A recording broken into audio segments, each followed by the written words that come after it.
Hi, everybody.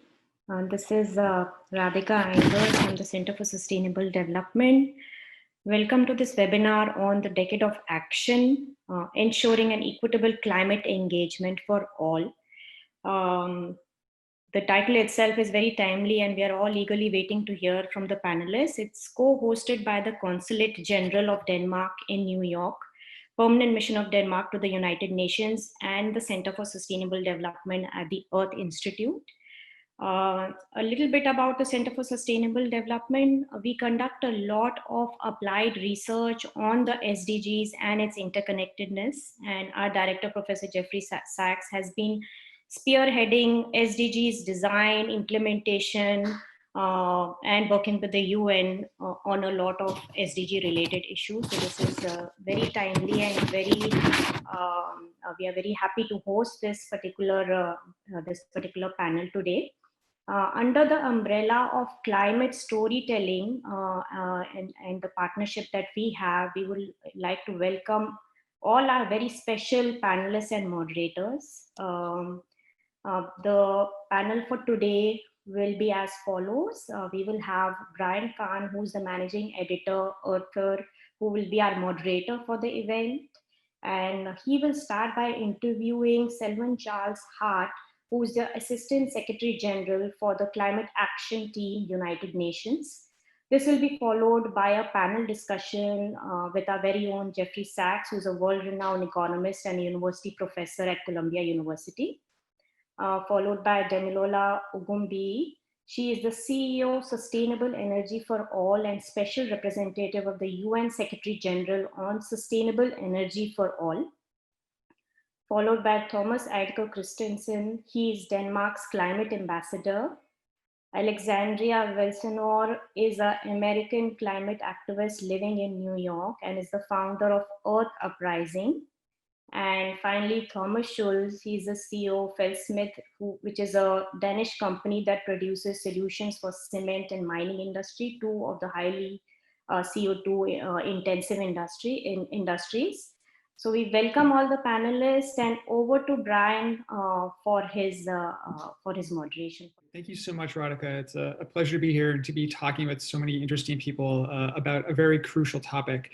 So before we get started with the full panel, I wanted to spend a little bit of time talking with the Assistant Secretary General for Climate Action, Selwyn Hart. So Assistant Secretary General, I guess, this has been a bit of a different year than maybe some of us planned.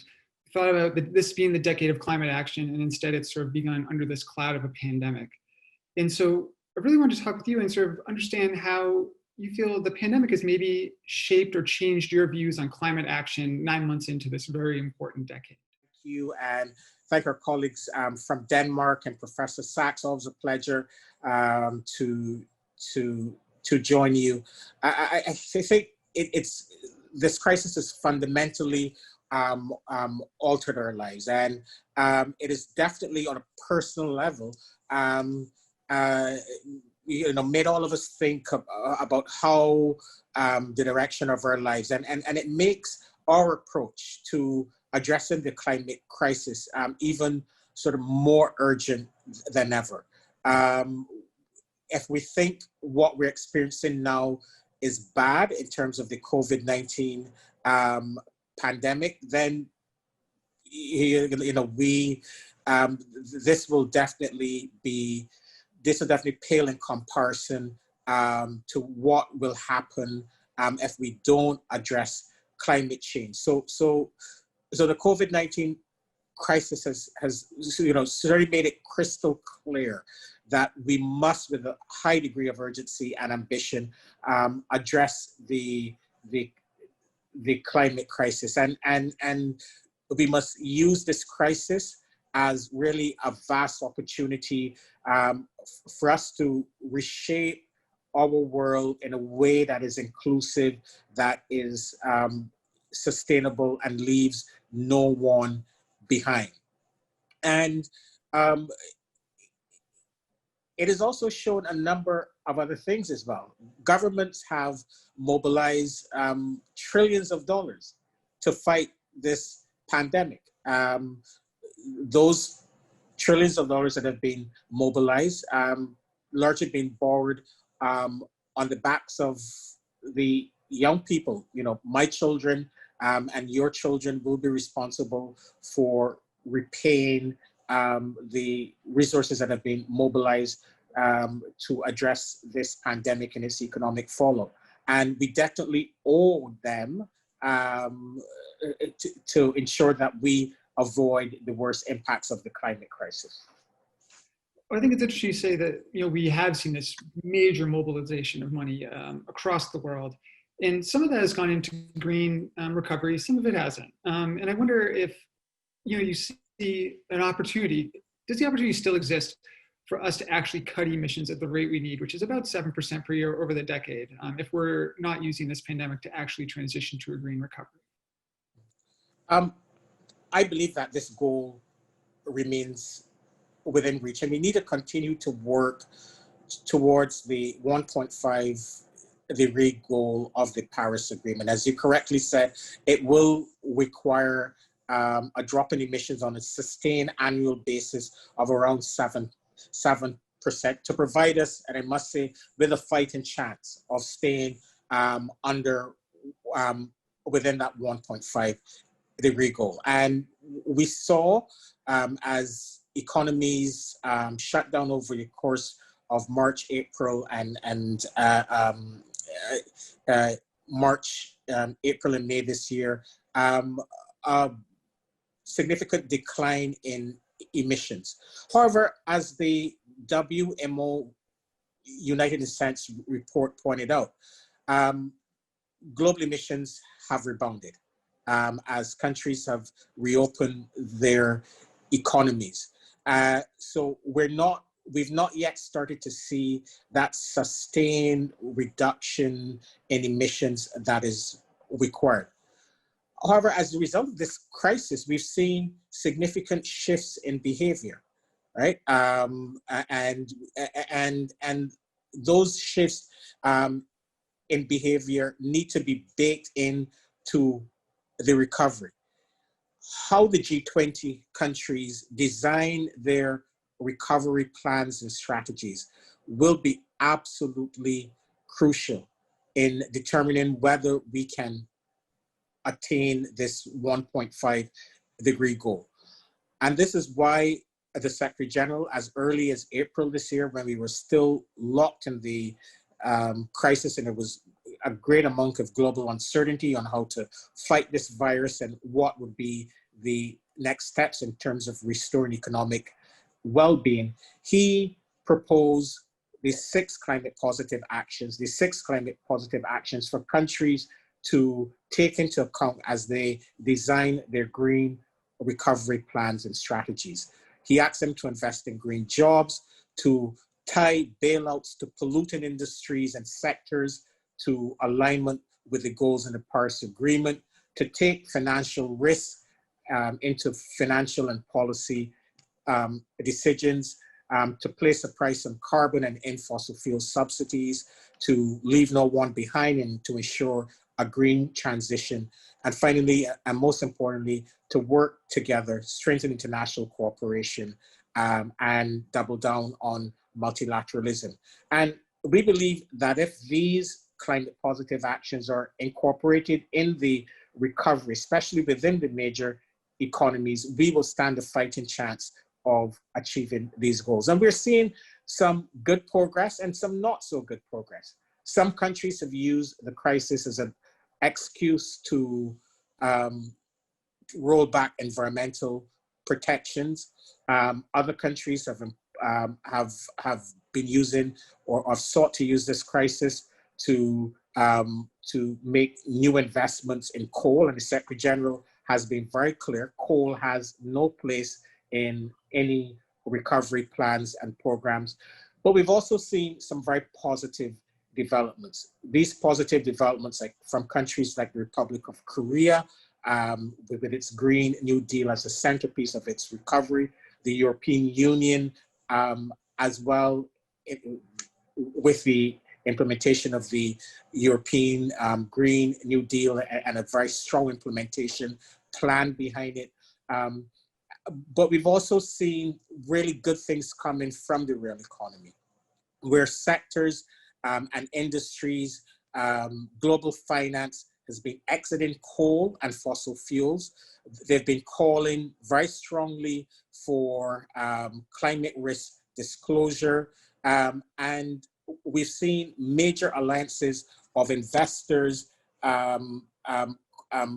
making very strong commitments to carbon neutrality before 2050. So we're seeing a mixed picture, but I believe as an eternal optimist that, that we have no choice but to continue to pursue the 1.5-degree goal of the Paris Agreement, and it remains within reach.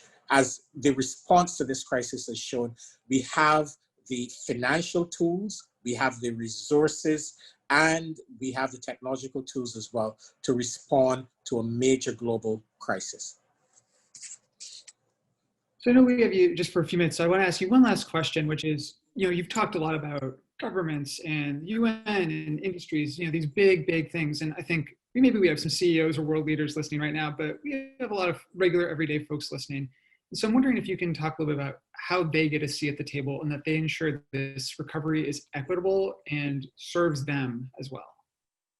Thanks. And it's a really great question. And one of the things that we've been trying to do as a UN system over the course of the last few years is to find a way to ensure that no one is left behind and that the voices of everyone is heard.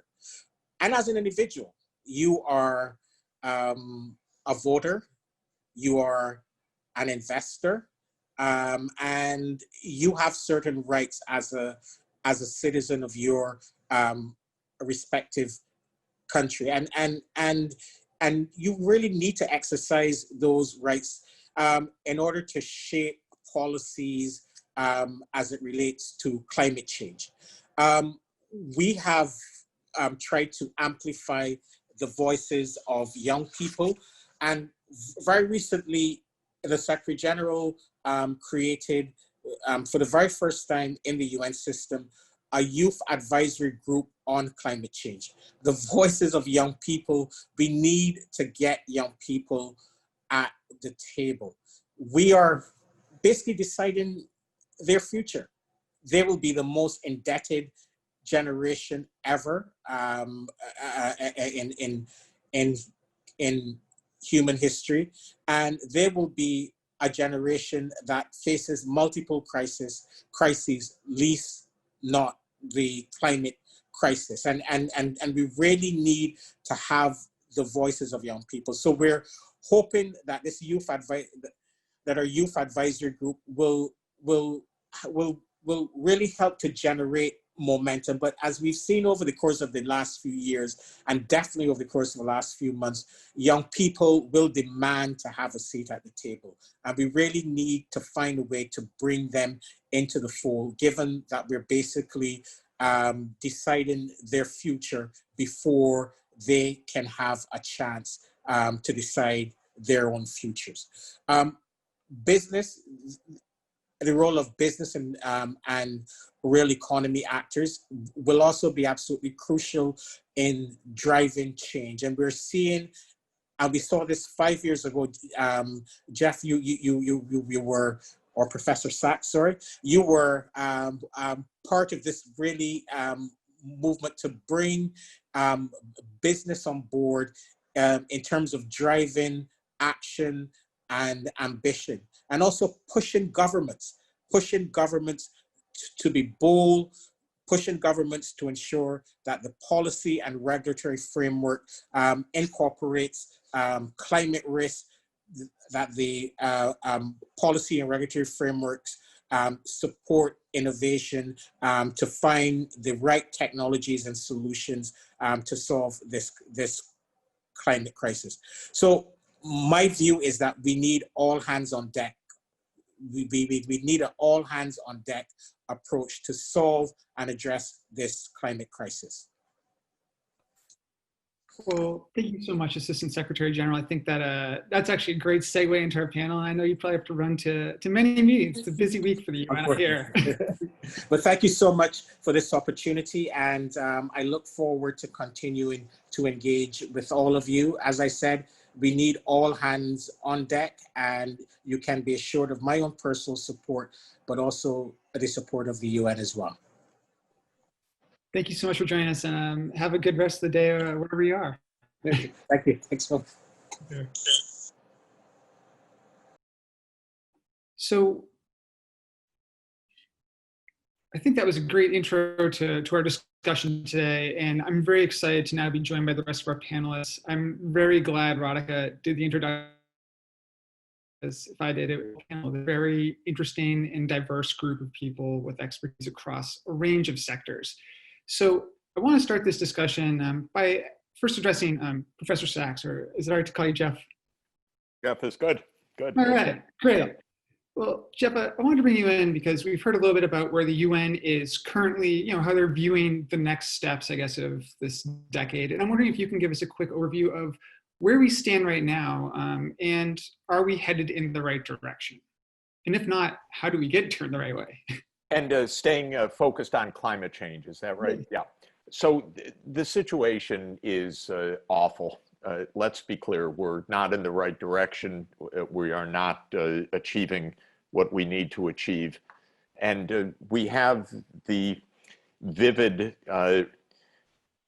moment-by-moment drama of the United States showing this.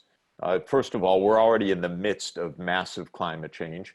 We're already in the midst of intensified crises, the forest fires across the Pacific states, the increased flooding and intensity of the hurricanes in the Atlantic are a drama. And the United States is hit today with 3 environmental crises, because you can add in COVID-19 as a zoonotic disease at the same time.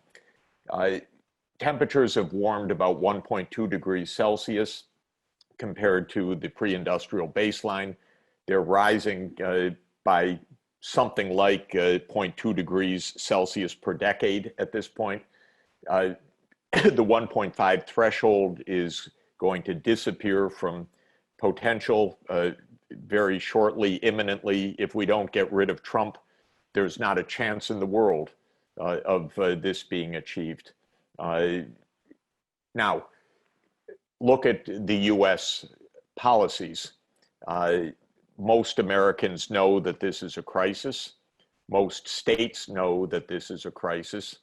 Yet the president not only does not acknowledge that it's a crisis, he's psychopathic. He dismisses the realities in the midst of people dying in actual time. He is, I wouldn't say a denier, I would say he's such a pathological liar that there's no difference between truth and fiction for Trump. It's prevarication and lies every single moment, to, of course, the point of national distraction. Now, the truth is the US is a disaster in doing something about climate change, but many other countries with heavy fossil fuel use are essentially similar.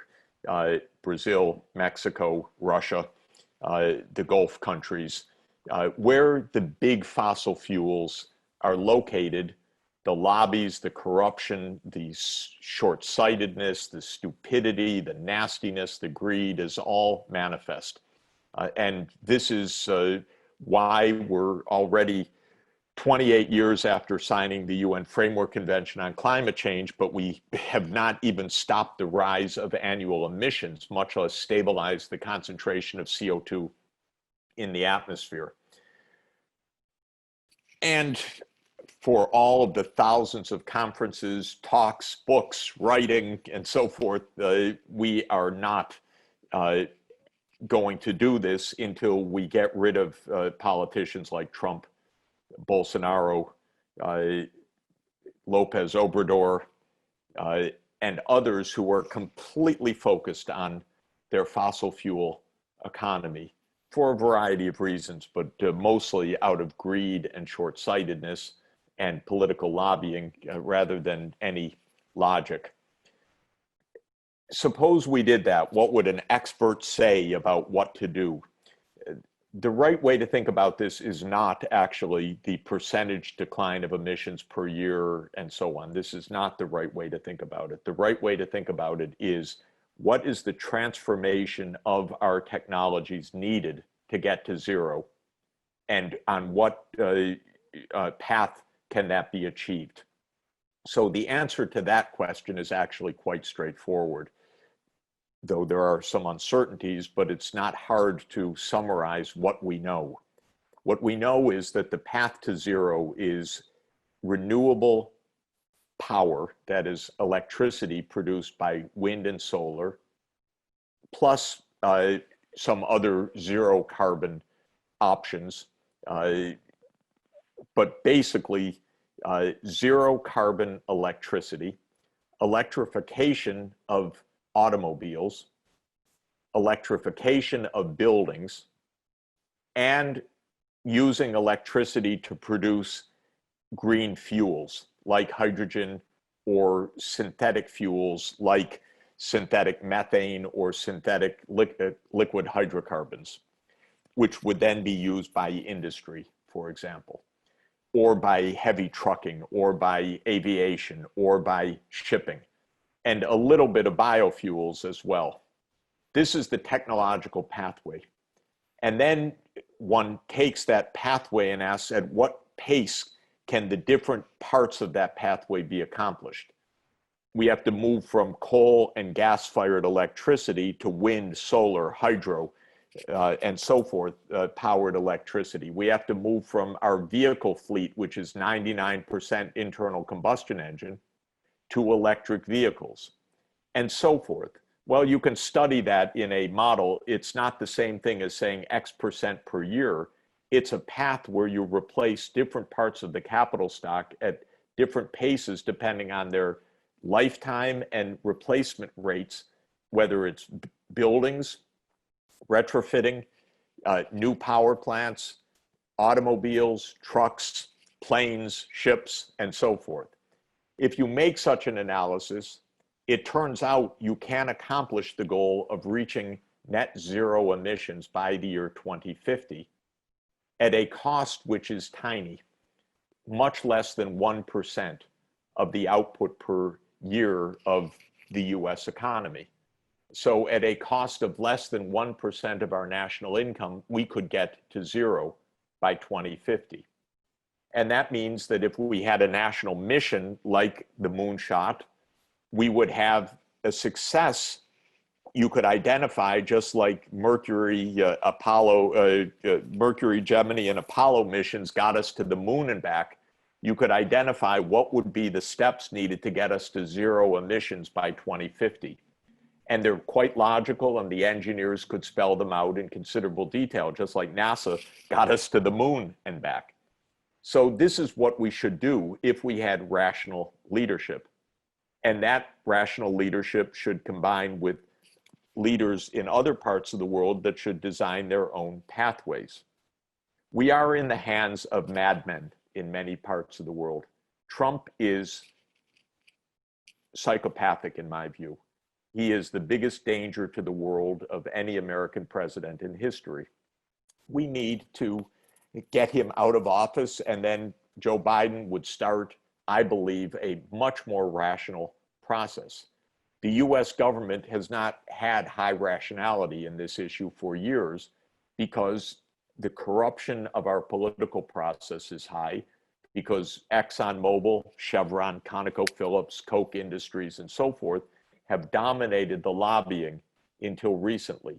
Now these enterprises have been crushed by reality to a significant extent. Their lobbying power is greatly diminished. Their weight in the stock market is down sharply.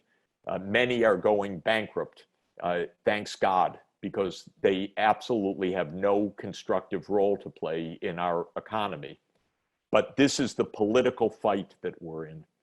Technologically, we can find the pathway, but it's a fight about politics between the rear guard of the 20th century fossil fuels versus the 21st century renewable clean energy technologies. That's the real battle that's underway.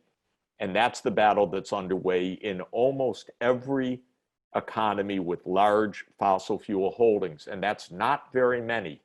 Of the 193 countries, pay attention to the United States, Canada, Brazil, Mexico, Saudi Arabia, the Gulf region, Australia, Indonesia, Russia, China, India. You've got a huge proportion of the challenge. And those are the governments that should be held accountable and where we need to see clear plans of pathways, not just numbers, not just a timeline, but what technologies introduced on what dates, on what schedule, in order to get to zero by 2050. We're at the end of the story for safety, maybe beyond it, because the ice sheets are already disintegrating. We're already losing perhaps the margin of safety. It's possibly already gone. We don't know. But we absolutely need, as Selwyn Hart just said, to get to zero on a plan. This is the key. Well, thanks so much for that both harrowing and helpful overview of where we're at. I think, in a lot of ways, it speaks to the value of democracy in some ways as a form of climate mitigation, as well as, what comes with that clean house, making the public interest be the primary interest of governments and not private interests. So, absolutely. Thanks for doing this. I'm going to have to jump off, but I know there are a lot of wonderful speakers that will carry the way. Yeah, thank you so much, Jeff. We really appreciate it. And I think that that's a great segue, in fact, to ask the next question. Take care. Thanks a lot. So I'd like to actually bring in Damilola here because I think, we've talked a little bit about, Jeff and I, we talked a little bit about the politics, but we also talked about the technology and the idea of, ensuring that people have clean energy. But there's also this component of people needing access to energy in the first place. And so I think the mission of your organization is really fascinating and really vital to recognize that it's one about bringing power to some places that don't have it, and then two about ensuring it's sustainable. So I wonder if you can tell us a little bit about your work and some examples of success in bringing sustainable energy for all. Okay, thank you for having me today. I think it's really important to note while we're talking about clean energy, we really can't have a discussion about clean energy without mentioning energy access and raising people from a poverty background to be able to have some kind of economic growth. I'm glad you asked the question because there are some good examples of some positive momentum, and there's some not good examples as well. With a significant decline in the cost in recent years, renewables are now the most cost-effective source of electricity in almost every country in the world. This means there's a recognition that there is no sustainable future in coal-fired power, which will lead to higher operating costs and basically stranded assets. First movers such as Denmark were key to helping drive the cost down and building momentum. And distributed renewables are also critically important, especially for achieving universal energy access, which isn't brought up a lot when you talk about the energy transition or climate. For approximately 75% of the remaining people, that's covered by roughly 600 million people without electricity, you distributed renewables, mini grids, solar home systems are actually the least cost options, and they provide sufficient levels of electricity. But we have to think about it's not only sufficiency, it's about what we need for productive use. The overall economics of renewables and the need for investing in and mainstreaming distributed renewables is why my organization, Sustainable Energy for All, recently released a series of guides called Recover Better with Sustainable Energy, which just focuses on the opportunities countries have at this time to reset and invest in renewable energy because it's the best and most economic thing to do. So now what are the challenges? How to better integrate large-scale renewables into existing power systems remains a major challenging, but they are promising technologies like utility scale batteries and smart grids that can address this. More importantly, we need to adjust market incentives, energy planning, and enabling policies and regulations to allow you to actually recover better with sustainable energy. The global economy will continue to require more money, both in the countries that have more money and more energy, both in the countries that have already access to universal electrification or the ones that don't. Integrated energy planning is critical for identifying the least cost options. Either it's on grid or off grid, and what type of renewables serve exactly where you are, which is really important in understanding the energy mix. It is not the even playing field. It is extremely unfair compared to the global south, compared to the global north. But we have to actually plan and say in the developing countries, what is that clean energy transition? And know that we are all online to meet 2050 once we finally develop it. Before I close, there are two important items I wanted to mention. As you all know, the UK government is hosting the COP26 in Glasgow 2021, and the UK COP team are also spearheading the clean energy transition campaign. It's really, really important that everybody comes together and actually puts a stand to the fact that we want to go clean instead of coal. And then as the UN, which I represent, we're also having for the first time the high-level dialogue on energy. And we just don't want it to be an event. We want countries to come and make real commitments through platforms of energy compacts that are more ambitious. It's a really bad situation right now for SDG 7. If we continue on this path, we will have over 1 billion people around the world with no access to electricity at all, and about 3 billion people with no access to clean cooking, which is something else people don't normally bring up when they talk about energy. So I'm just going to hand it back to you. Thank you for allowing me to make these remarks. Yeah, thank you. I think that's really important to identify that it's not just about turning the lights on, it's about clean cooking, it's about access to cooling, plenty of other ways that people can use electricity to change their lives. And so I'm really grateful for you for bringing this up. And something that did stick out to me was this, you mentioned the idea of building back clean without coal. And I wanted to bring in actually Thomas Schultz. I think it's really interesting to have somebody who has a background in mining here. And I'm curious to know a little bit about your firm, because I know that you all have agreed to help, build out coal mines, provide technology to coal mines. And I'm wondering if you can talk a little bit about that as a business decision and how it sort of fits within the climate sphere as we look forward to building better over the next decade. Okay, it works. Perfect. Hello, everybody. Before I go to your question, I really would like to make a comment because I, of course, listened very much into what was said. And thanks a lot, Damilola, for a positive message and a positive comment. And after Jeffrey, I was a little bit concerned that this gets a little bit the wrong direction and quite negative and so on. I think what happened in the past, we can't change. It's now about what we do from here on.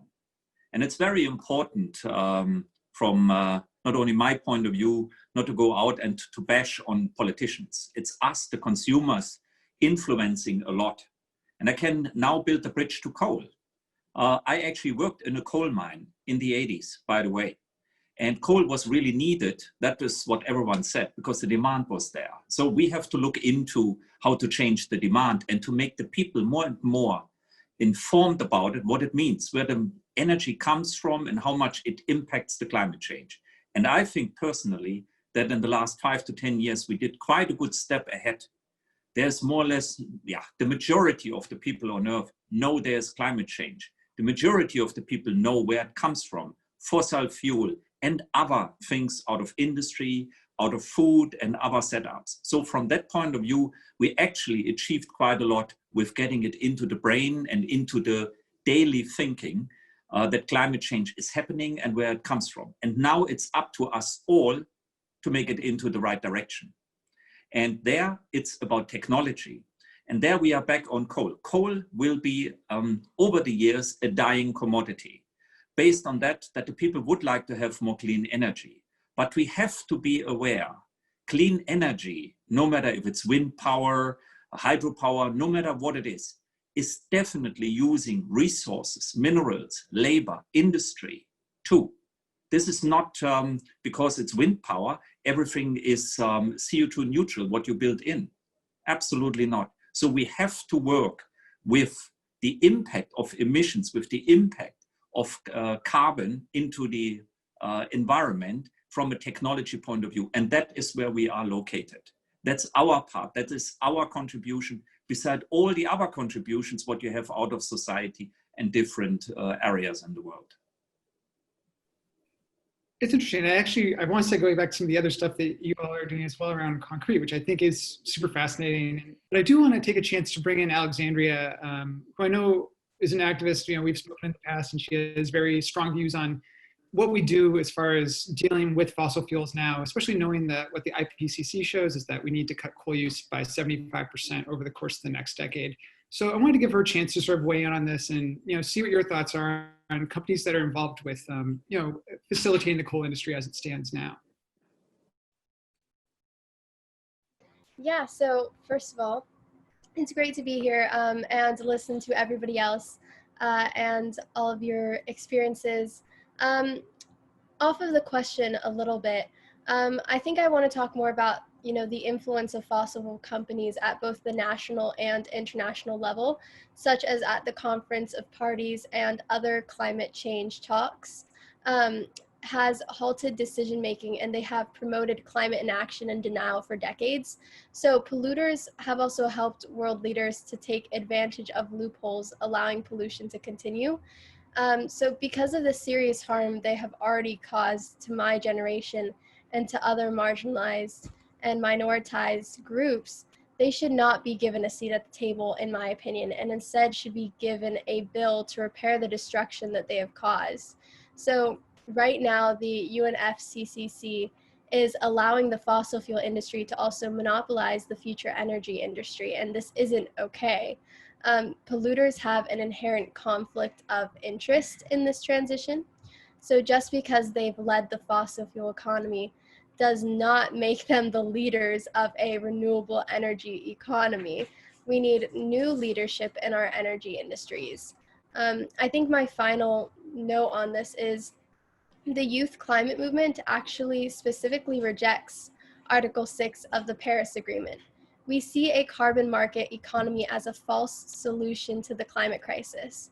Under Article 6, it's too easy for countries to game the system, find loopholes, and avoid taking real climate action. So instead of Article 6, we're demanding that countries commit to their NDCs and then follow through with them. Because our issue with Article 6 is actually not even about the economy, it's about human nature. Humans are always looking for shortcuts to meet their goals, and there is really no shortcut with what we need to do with the climate crisis. Well, thanks for sharing that. I think this is a good chance to bring in our climate ambassador Christensen. I'm curious to hear some of your thoughts on that and the role that Article 6, which for those that maybe aren't aware, is focused on carbon markets and their use as far as meeting climate goals. I'd be curious to hear your thoughts on the role that markets can play and, you know, what actually ensuring that companies or countries meet their NDCs. How do we go about doing that? Because I think we've seen a lot of talk of action and we haven't seen a lot of action necessarily yet. Thanks, Brian, and thanks for having me as part of this discussion. I just want to go back for a minute to what Selwyn was saying about the nature of the crisis we're in. I think there's no such thing as a bad crisis. There is an opportunity in a crisis, and this crisis has to be used to launch the large-scale transformation that Jeff talked about. That is the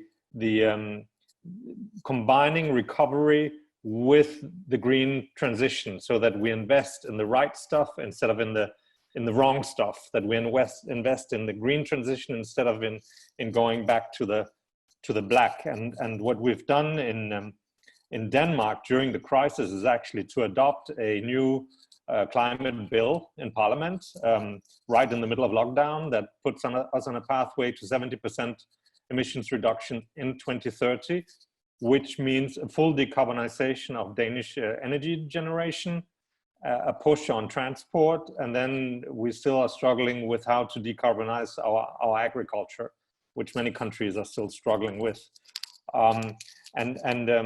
In many ways, we are building on technologies that we started developing during another crisis, the oil crisis of 1973. I mean, when I was a small kid, that maybe many of us weren't even born then. But that's when my country, but also the US, started to introduce energy efficiency standards, started investing in renewable technologies. I think there was a US president in the 1970s who put solar panels on the top of the White House. I mean, that's everybody has forgotten that. And that's when we started to build wind power in Denmark. It's taken us almost 50 years from the first modern windmills were built to now be in the situation where we can build offshore wind at such a scale that it can power all of my country, probably all of New York State if you get the permits. And we are building offshore wind now to such a capacity that we can not only power our country, provide energy to some of our neighbors, but also go full scale on the synthetic fuels that Professor Sachs talked about. And we're doing that on a 10-year scale. We have the institutional investors in Denmark providing the capital, and actually even the private sector chipping in. The family of Maersk, the world's largest shipping company, has just invested in a large zero carbon shipping center because they believe that shipping needs to go to zero, and they ship everything from IKEA to Walmart to Nike. And as I think Thomas Schulz has said, in the end, it's also the consumers who are leading the way.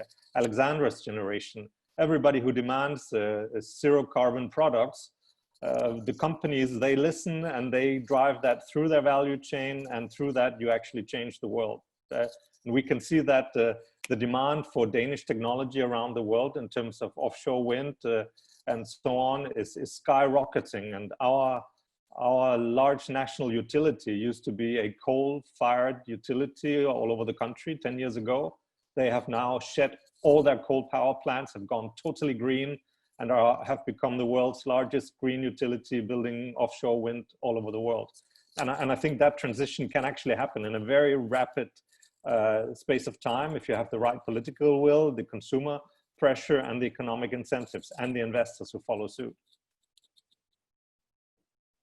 Yeah, I mean, that's really interesting. I'm curious to talk a little bit more about the energy mix, and also, you'll have a great offshore wind industry. Can you export some of that North Shore breeze our way too? I think that would help get the turbines turning a little faster around here. Well, you have one of them right behind me in my. Very nice. What a nice backyard. Yeah. No, but really, they are trying to build offshore wind off the coast of Long Island, off the coast of Cape Cod, off the coast of the Carolinas. There's something about the permitting, but I think a lot of offshore wind is coming very fast into the U.S. Energy mix, and even some of the Midwestern states, even Texas, I think has some of the highest wind generation capacity in the world. So there's a lot happening even in the U.S. on this. I know, surprising things to learn sometimes. To remember that we do have the ability here, and that there are states, even red states that traditionally eschew this stuff, implementing it. And I do wonder, actually, something that's interesting about the transition with Denmark. Your emissions have dropped dramatically since 1990. It's a very impressive transition. And I know some of it also does rely on biofuels and biomass, which isn't one of those things that I think can be done sustainably and it cannot be done sustainably. And I'm wondering if you can talk to us a little bit about that and how your country is ensuring it's done sustainably. So yeah, I'd just love to hear a little bit more about the details around that and how that factors into your mix going forward. Right, that is a big discussion, and I think that we are trying to ensure that the biomass we import is grown sustainably, that the wood mass that we use to replace coal as an intermittent while we still build our renewable capacity is grown and harvested in a sustainable way. You can always put question marks to it, but at least we're trying to certify that all the wood and all the forest is coming from sustainable sources where it's replanted and so on and so forth. Do you see that as a big part of the mix going forward, both either in Denmark or something that you'd like to see taken up elsewhere in the world?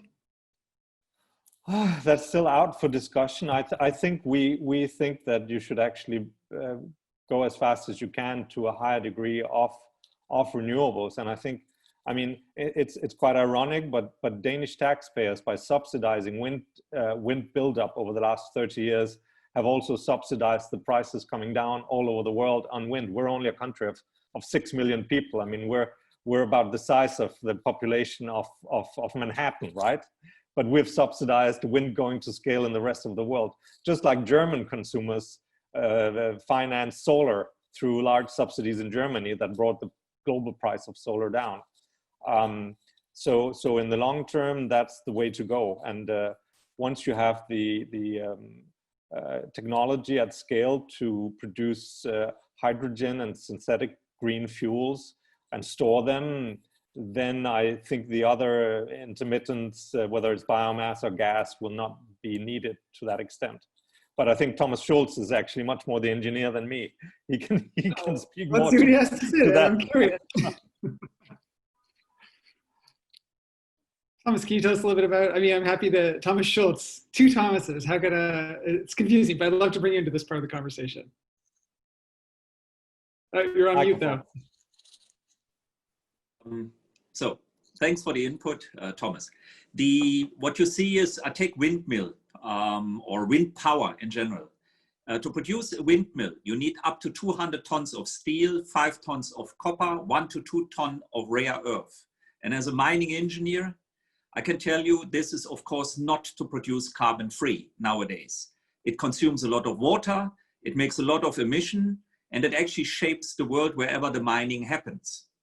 And I'm not talking now about the concrete, which consumes quite a lot of cement, which produce roughly 7 to 8% of the world's CO2 out of that industry. So when you look into what we hear about windmill and clean energy, we have of course to look where's the material for that coming from, and not only by saying we exit coal, we exit fossil fuel. We have to look deeper into it. What can we do more in the whole value chain to reduce the emission impact, the negative impact on the environment? And there are technologies available today. They are significantly more expensive because complicated than the normal average technology, what we, minimum here in the meeting, all don't like very much. So what to do? Yeah, we had here from Thomas what Denmark is doing, then Germany with the solar panels. We need, of course, some regulation and especially norm setting, what is allowed and what are the emission standards and the level of emissions, what we can allow for the industry. And if that is not fulfilled, there has to be a tax or a negative financial incentive so that the industry and at the end, the consumers are moving in the right direction. If you take your mobile phone, it's full of different commodities out of the mining industry. To make it more environmental friendly, we talk here maybe a couple of dollars to make it more expensive out of a $500–600 mobile phone to be $1 or $2 or $3 more expensive to have a significant more environmental friendly mining or supply chain for the mobile phone. I think there the politicians and the regulation could help and motivate the industries, motivate the end consumer to go more environmental friendly. It is not enough simply to divide the world into the good ones and the bad ones, the coal and fossil fuel ones and the wind power ones. That's too simple. There's technology the key to sort that out. Was technology to create it. It's technology the key to improve the situation quite significantly. Interesting. I mean, so I'd love to bring Damilola back into this conversation about that. I mean, do you see that as, I guess, how do you respond to that? And do you see, I guess, openings for what does sustainable energy look like in that context? Is it not picking the good ones and the bad ones, or are there good ones and bad ones when it comes to sustainable energy? There's always good ones or bad ones, but there's also kind of a necessary evil that you have to contain with. We have to understand that we're trying to get everybody to a position to 2050, and we have to start now. I mean, as an African, it's very easy to say that Africa is only responsible for 2% of the emissions. So let's just keep the people in the dark. That's not acceptable for me, right? So as Africa starts growing and get connected, there's going to be more carbon, right? The kids in America, in Africa want to have the same luxury of the kids in America. They want to use the internet, they want to use certain things. You can't tell people to stop evolving. What we're trying to say is that how do they do that in a more sustainable way? And I guess something we haven't mentioned here, which is key, is financing, right? While we're all trying to talk about which is good, which is bad, the truth of the matter, it's much easier globally for a country to access financing to a dirtier fuel or fossil fuel than it is to get it to renewables. I know because I headed the largest energy access program in Africa in my previous job.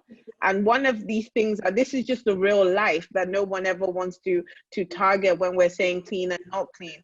The other bit that is really, really critical is total inclusive nature. Unfortunately, the global north is dictating what the global south should do, right? And the global south are basically, there never used to be hurricanes in Nigeria or floods or things like that. They are feeling the effects of what the global north should do. So you can't tell me, stop doing this, right? When you're still doing it. And by the way, I want you to stop doing it, but I'm not going to fund how you do it to move forward. But you have to do it. That, I think, is a problem. And that's why, I am impressed with countries like Denmark and a couple of other countries that are trying to find the solutions, trying to understand the socio-economic problems that actually exist globally, not just in the global north. It's a totally different world. So the inclusive nature, more young people, like under me, I think I have 600 young people who have gone to do amazing things, right? They are really the key. And they're driven to it because they want a better environment for the people that are actually there working with them. But we do have to understand where everybody actually comes from, and we should stop looking at Africa and the global south as one country. We should start looking at them as individuals, and it's not going to be the same technologies or the same policies that you're just going to copy and paste. And that's what I'm really hoping will really change over the next couple of years. This almost dictatorship, colonialism kind of approach to how things are done, but an actual understanding, and to say that, yes, we understand what we've been through and we don't want you to go through the same thing, and this is how we're going to help you. So that is what I'm hoping, and that is the only reason why I took the role, because I felt that the face of sustainable energy for all had to look like somebody from the region that we're trying to actually make sure has universal access for all.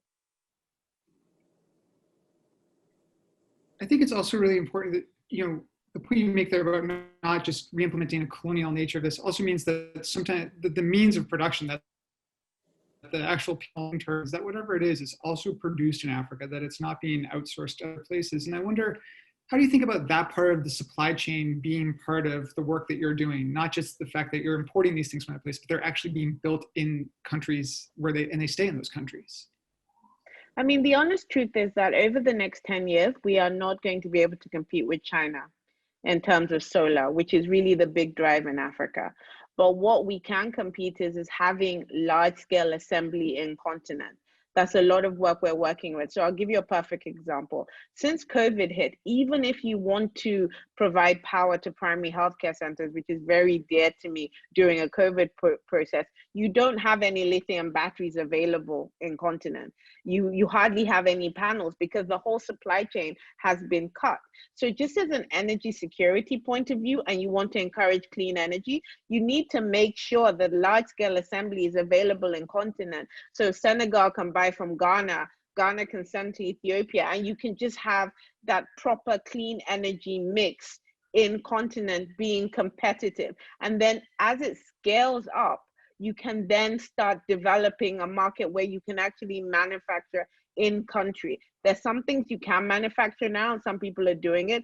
But again, it's not to the scale that we really need it to be. And I think that is the frustration. I know I'm spending a lot of time on Africa, even though I deal with the globe, but that is the frustration with a lot of African countries, because everyone tells them what to do, but supporting them to do it is something completely different. And like I said, I ran what is still is the largest energy access program, and it's only 550 million for a 29 billion a year problem. So just look at the scale of it. Thanks for that. So I want to actually go back to Alexandria, because I think this is a similar thing that the youth movement needs, is they also need to be supported in pursuing the goals they need to. Unfortunately, there's a lot of power that they don't have because they're maybe too young to vote, but they do have other forms of power. So Alexandria, I want to come back to you and ask, how can we as adults support you and the youth movement in ensuring that we don't actually burn this planet up?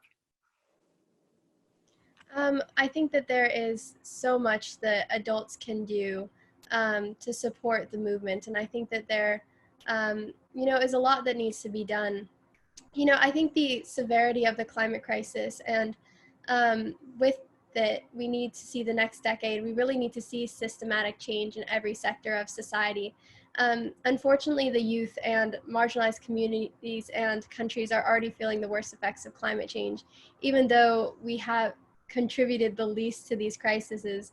And because of this, I think that our voices really need to be centered in decision-making processes, and our economic futures must be considered. Our future health and safety must be considered as well. I have actually been in California when the entire West Coast started to get flames. I was actually very lucky this past week to be able to come and stay with family in Queens to get out of that, because I have asthma and it was making me very sick. And right now we are already seeing the effects of the climate crisis. The entire West Coast, there are 4 million acres on fire right now. And so a lot of people talk about the climate crisis being something that we are going to deal with in the future, but it's something we're already dealing with now. And so we need those voices who are seeing the effects of the climate crisis to be front and centered. And so that's one thing that the climate movement, especially the youth one, is focusing on. After the pandemic started, we started changing the ways that we are organizing and changing the actions that we are doing, and making sure that those voices are really centered. I think the other thing that we really need to start focusing on is adaptation. Adaptation is extremely important because we are seeing the entire West Coast go up in flames right now. And so one thing that was very upsetting being there was seeing how we do not know how to keep ourselves safe in these extreme weather, in these extreme climate-fueled situations and other climate-fueled disasters. There's not enough public safety information out there. So a lot of people in California don't know how to keep themselves safe. They don't know what masks to wear to keep themselves from inhaling harmful smoke particles. And a lot of the smoke as well has a long-term health effect. So people will see the effects that this smoke inhalation has on them in the future. And so the information of how to keep themselves safe is not out there. People don't know how to seal up their homes to keep the smoke from coming in, because you would be surprised with how many places smoke can get into a house. I also think that adaptation goes beyond staying safe in extreme events. I think that climate change will require every aspect of our lives to adapt, from what our education system looks like. It will also require us to adapt how our food systems works. And young people are also having conversations about whether or not we want to have children. All of these conversations are part of the adaptation crisis, the process that we have to start focusing on. And so youth are especially leading this movement when it comes to education, my organization, Earth Uprising, as well.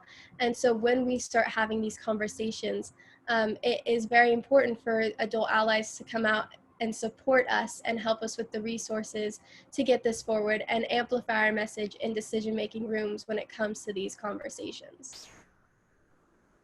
I think that adaptation plan is really important. I'm glad you brought that up, because we've talked a lot about how to reduce emissions here, and that certainly needs to happen. But even if they magically fell to zero tomorrow, we'd still be dealing with a pretty big mess in our hands. So I'd actually like to open that up to anyone on our panel that wants to answer. But I mean, where do you all see adaptation fitting in to the Sustainable Development Goals, and how do we ensure that we're not just doing one thing or the other, that we're actually doing both? I see the climate ambassador with his hands up. Send it your way. Sure, thank you. First of all, just let me salute Alessandra and her engagement. We really need many more voices from youth to enter into this debate, because you as young voters, young consumers, mobilizers across not only your own country but borders, you have an incredibly important role to play in keeping people's feet to the fire.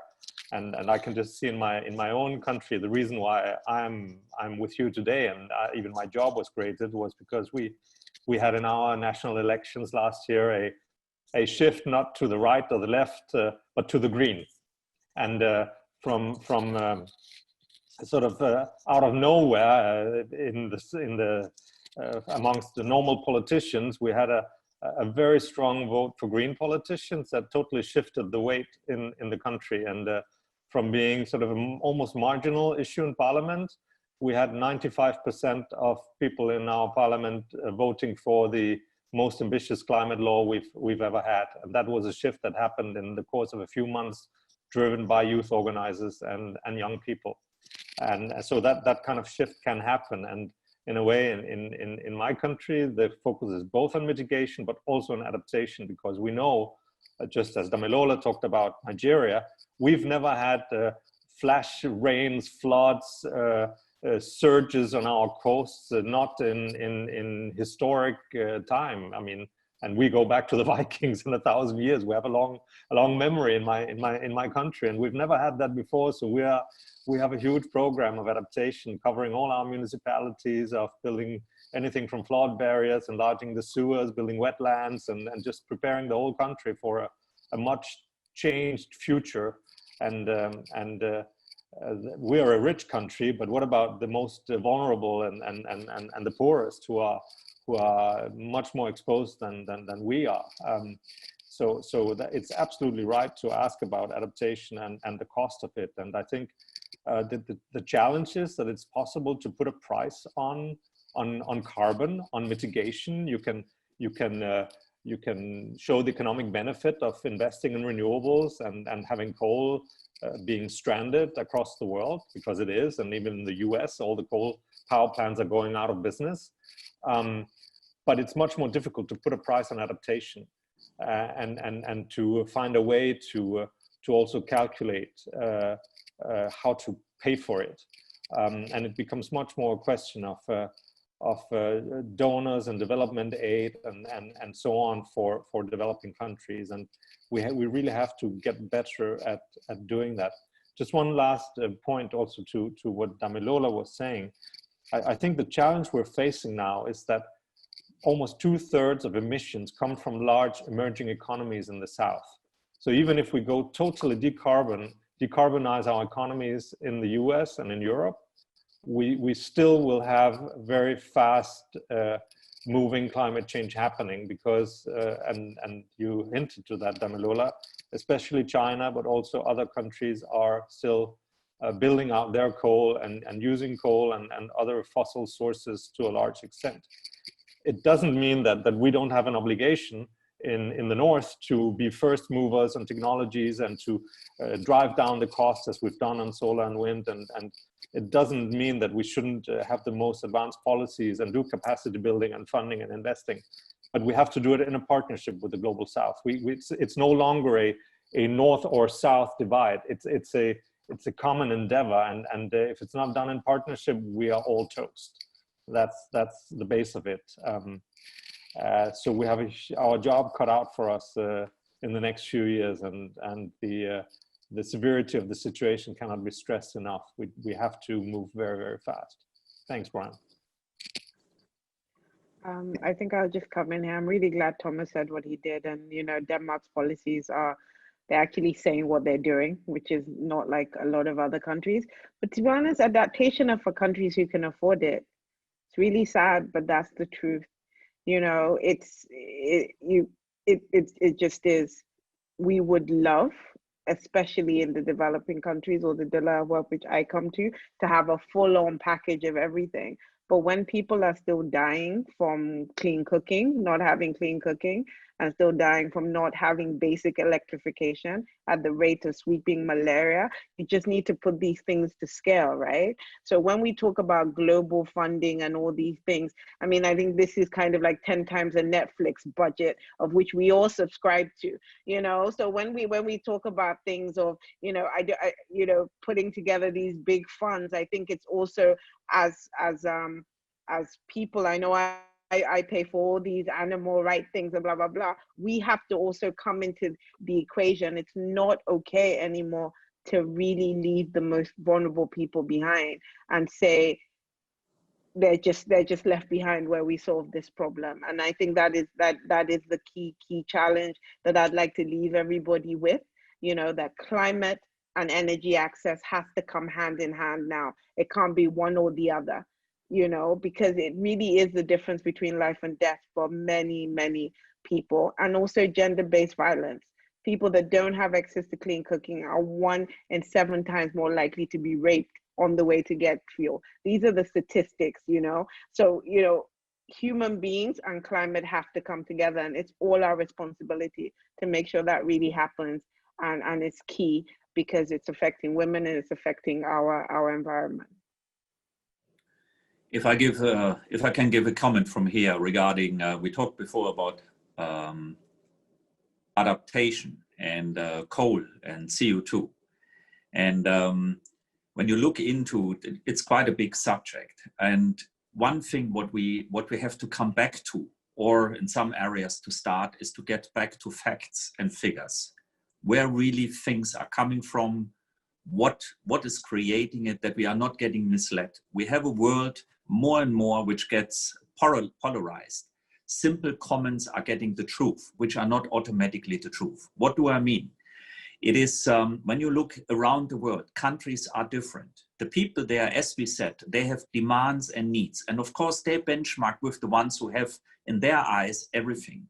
So whatever we do, how can we go in that gap, or to sort out that gap, that the people, the young generation, other people in different parts of the world, where you say they are, where poverty is, or not as rich as the northern part, that they get close to that, what the rich people have, and at the same time getting sustainable.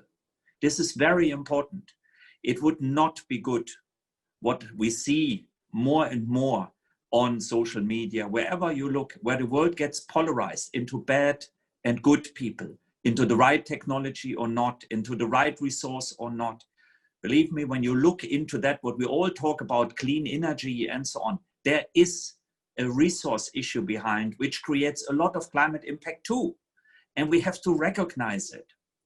And we had the best way to recognize is to bring the truth and to motivate that the people go for that, what is better for the environment.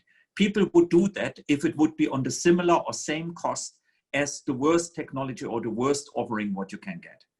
And that is where we have to work on. And a good way to work on it is to regulate it and to show the world, when you buy a product, what real impact it makes on the environment. We have too much wrong belief. I buy a battery and everything is fine. I guarantee you as a miner, that's not the case. That's not the case. But people don't see it. So let us inform them. I'm actually more an optimist in the whole thing. The last 5 to 10 years, we have a significant shift of the mentality in the world towards being more sustainable driven. Are we doing everything right? No. Are we fast enough? Definitely not. But we go the right way. So let us motivate that we get into the right direction. And motivation is not to polarize. Motivation is not to say that we have the wrong politicians, or this is all wrong what we do here and all right what we do there. Let us be more communicative, more fact-based, and with that regulating to motivate into the right direction. There is technology available. We have it in Nigeria. We have it worldwide. You don't need to think about it's only for Denmark. You can spread it all around the world. We have technology in India. We have technology in Africa. What you can use all around the world. That is possible and would make. Did we lose Thomas? Let us go to end out that ahead. Oh, sorry, I think we lost you for a second, or at least we did on my end, but hopefully others heard. Well, thank you. And I think, so we are ending here in 5 minutes, and I actually do have one last question. That's a one-liner for all of you, but I do think it's a really important point to think about the impact that the mining for lithium and other rare earth metals, the things that you've mentioned, can have on the local environment. It certainly is something that we don't want to go down the same road that we've seen, where we leave the local environment to suffer, to build out renewables. I also think it's important to acknowledge too that these do have serious great local impacts, but long-term getting off fossil fuels is a much bigger concern for me, at least, then certainly the impacts of solar and wind and the mining that's associated with that. I think it's important. We need to balance both. We need to think about the impacts on people of everything we use. Absolutely. Thank you for raising that. And thank you all for being here. I do have one last question, and it's a one-line question. We have plenty of people listening here today. Maybe they're excited about sustainable energy. Maybe they're excited about climate policy, or they want to get involved with the youth movement. Maybe they're interested in public and private partnerships, whatever it might be. I would love to hear from you all just as a one-line thing. What's one thing that someone can do to get involved on these issues of climate and making sure the next decade is a successful one for everyone? I won't call anyone. I'll let you all just, whoever wants to go first is welcome to. I was going to say you can go on SE4 website, but if you are really interested in hearing the truth and facts, please go on our website. And if you are a young person in the sector, we take interns all the time. Of all representation. That's very, very important to me of my new role as CEO. So please reach out to us if you want to get involved. That's my one-liner. Sorry. I like it. Good one-liner. Alexander, it sounds like you're ready. Yeah, first of all, I've loved everything you said, Damilola. It's been great hearing from you. And I also think that one of the things that I recommend that everybody does is look into your community and see how you're being affected by the climate crisis, because you are on the ground and you specifically know what solutions your community needs to do in order to prevent those crises. And so look for your climate story and then take action from there. Okay, now it should work. So my comment is fairly simple. Don't stay outside. Don't complain from outside. Be part of it. Contribute to it. We have a huge challenge in front of us. From my point of view, we invite each and every creative, technical, related person to help us, to support us, to sort the things out. Be part of the society. Don't complain. Be part of it and be part of the solution. That's very important. All right, and our climate ambassador has the last Yeah, word. no, I would say if you're voting age, go vote for people who want to do what you think is right. You're a consumer, buy the products or demand from your favorite products that they are zero net emissions and carbon free.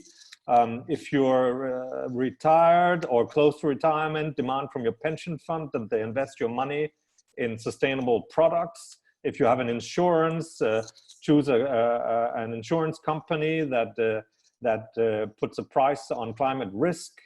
I mean, all the choices you make in your daily life, think through how you can best contribute in being a conscious consumer, citizen, voter, part of your community.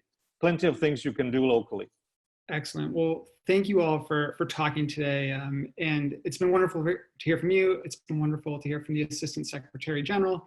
And so this ends our panel. I'd like to thank everyone for being here. I'd also like to thank the Danish Consulate as well as the Danish UN mission for putting this on, and the Earth Institute as well. It's been great to have them host this, and it's been great to be part of this conversation. So thanks to everyone here. Thank you for listening.